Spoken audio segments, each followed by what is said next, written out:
अनंत चौबीसी को कोटिशाह वंदन नमस्कार।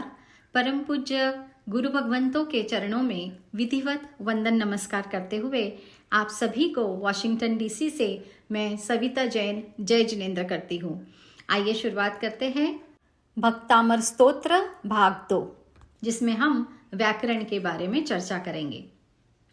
भक्ति मोक्ष प्राप्ति का एक सरल सा साधन है। आचार्य परम पूज्य श्री मानतुंग जी द्वारा भक्तामर स्तोत्र में भगवान ऋषभ देव की स्तुति की गई है, उनके अनुपम गुणों का वर्णन किया है।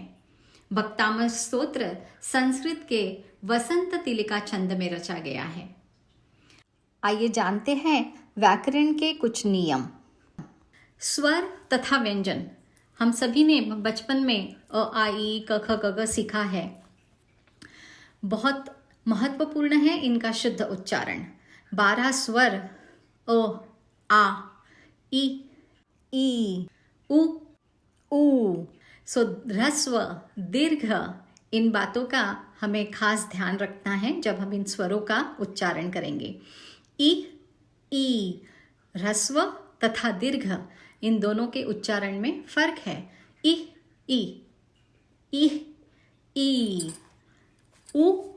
उ, ह्रस्व उ, दीर्घ उ।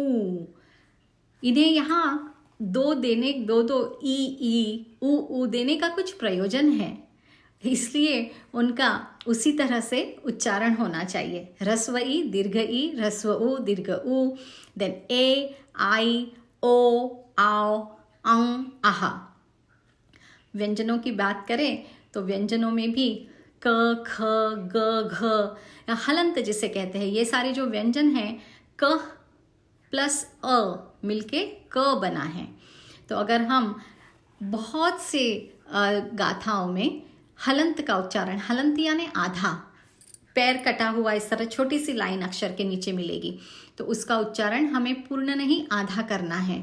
जैसे क, म, क, म, इस तरह से हुआ पूर्ण शब्द का, पूर्ण अक्षर का उच्चारण। म, क, प करके उसको छोड़ देना, उसे हलंत कहते हैं, आधा कहते हैं। कई जगह पे बिंदु यानी कि अनुस्वार होता है, नेजल साउंड उसका होना चाहिए, उसका उच्चारण सही तरीके से होना चाहिए। ण, बड़ा ण, छोटा ण, पानी, नल, दोनों के ण में उच्चारण का फर्क है।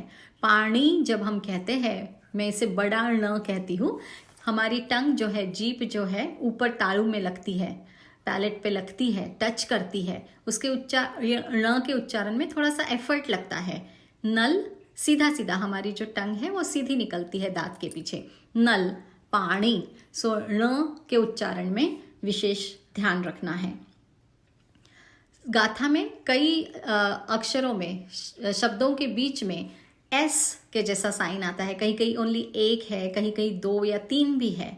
तो उसका मतलब है कि उसके पहले आए हुए अक्षर को जरा सा हल्का सा लंबाना है। जैसे सोहम जो वर्ड है, सो के बाद एस के जैसा साइन आता है, सोहम नहीं करेंगे हम, सोहम ऐसे बोलेंगे। विसर्ग, विसर्ग यानी जो 2 बिंदु होते हैं अक्षर के बाद में, अंत में जो 2 बिंदु होते हैं उसे विसर्ग कहते हैं। हम उसका उच्चारण ह के जैसा करते हैं, लेकिन ह अलग से नहीं बोलना है। जिस स्वर के साथ और मात्रा के साथ वह विसर्ग आता है, उसका उच्चारण उसी तरह से होता है।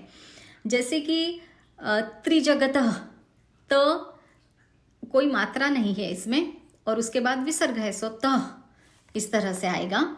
सहस्त्र रश्मि है, ए की मात्रा के बाद विसर्ग आया है तो हे इस तरह से होगा, रश्मि है।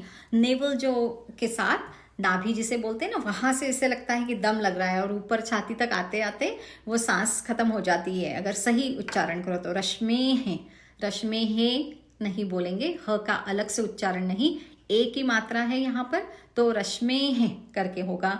नाभि तो भी की मात्रा है, ई की मात्रा है, तो वो ह का विसर्ग का उच्चारण ई की मात्रा के साथ होगा। केवल जब ये विसर्ग ऐ की मात्रा के साथ आता है तो उसका उच्चारण ई के जैसे हो जाता है। जैसे यही शांत राग रुचि भी, सो य के ऊपर ऐ की मात्रा है और उसके बाद विसर्ग आया हुआ है, तो इसका उच्चारण यही यही। सभी लोग बोलिए एक बार मेरे साथ, यही। गुड। एक और भी महत्वपूर्ण बात हमको ध्यान में रखती है कि जब बहुत से जोड़ शब्द संस्कृत में आते हैं, भक्तामर स्तोत्र में आए हुए हैं, सो अगर उस जोड़ाक्षर के पहले वाला अक्षर ह्रस्व है तो सही उच्चारण करने के लिए उस ह्रस्व वाले शब्द को, पहले वाले स्वर को हम अगर जोर दे के बोलेंगे तो उसका अगला जो जोड़ शब्द है उसका उच्चारण सही होगा। जैसे कि पहला ही जो शब्द है भक्तामर, भ जो है ह्रस्व है, क से त जुड़ा हुआ है, वो जोड़ अक्षर हो गया। सो इस जोड़ाक्षर के पहले भ ह्रस्व आया है तो हमने भ पे जोर लगाया, तो क से त का उच्चारण जो है वो सही होगा। और भी जोड़ाक्षर जैसे प्र, क्र, क्रू या ग्रु, गृह, ग्रह, ये दोनों अलग अलग शब्द है। गृह और ग्रह दोनों ग पे र की मात्राएं हैं, किंतु अलग अलग तरह उनका उच्चारण होता है। वैसे ही आशीर्वाद, व के ऊपर र की मात्राएं, रफार जिसे हम कहते हैं, वो हम पहले नीचे लेंगे, आशीर्वाद, आशीर्वाद, इस तरह से हम उसको उच्चारण करेंगे। ये भी जोड़ाक्षर है जिनके पहले अगर ह्रस्व आता है तो उसका उच्चारण, ह्रस्व अक्षर का उच्चारण जो है, स्वर का उच्चारण जोर लगाएंगे तो इन जोड़ाक्षरों का सही उच्चारण होगा। जैसे भक्तामर प्रणत मौली, प्र जोड़ाक्षर हुआ, सो मैंने भक्तामर, र जो कि ह्रस्व है उस पे जोर लगाया तो प्र का उच्चारण सही हुआ, भक्तामर प्रणत। बहुत सरल नियम है ये सारे, बस थोड़ा सा ध्यान हमें देना होगा। आगे जैसे जैसे गाथाएं बोलती जाऊंगी, हर गाथा के साथ रूल्स को बताते हुए हम आगे बढ़ते जाएंगे।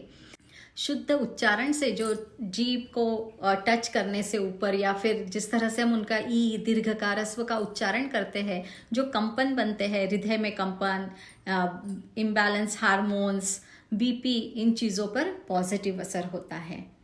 तो चलिए अगले वीडियो से हम शुरुआत करेंगे भक्तामर स्तोत्र के प्रथम गाथा की। तब तक के लिए जय जिनेंद्र।